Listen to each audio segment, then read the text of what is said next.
Sitä paitsi syön. Okei. Ehkäpä. Elina. Sokeria. Ei kiitos. Kiloa. Ei. Mustaherukkamehua. Alaikäiselle. Luritetaan litkupullo.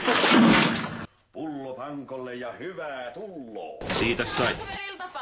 Rahantuloa ei voi estää! Kävelsit sä sen kihlasormuksen, joka mä ostin Ullalle? Se oli kauhean kalliskin. Etkä hiippailla tuolla tavalla ihmisiä säikyttämään.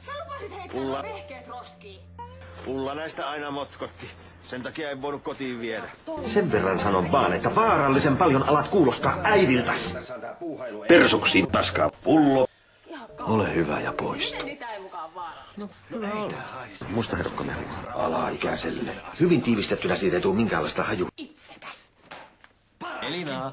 Kaupungissa. Minä asun. Kaikki asutte täällä minun asunnossa. Karvanen. Kari. Kaupungissa. Mehumai. Sinä mäkätät ja määräilet ihan kohta. Mitäs sanot? Äitis. Oli miten oli, mutta ei musta ole toisten asioita hoitamaan. Määräilet. Mehumai. Kari. Totta puheen kyllä mä ajattelin kokeilla, että voisiko täällä vielä keittää. Niin.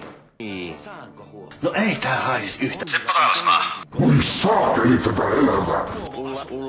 Ulla. Saisit määräillä mieles mukaan. Siis 209.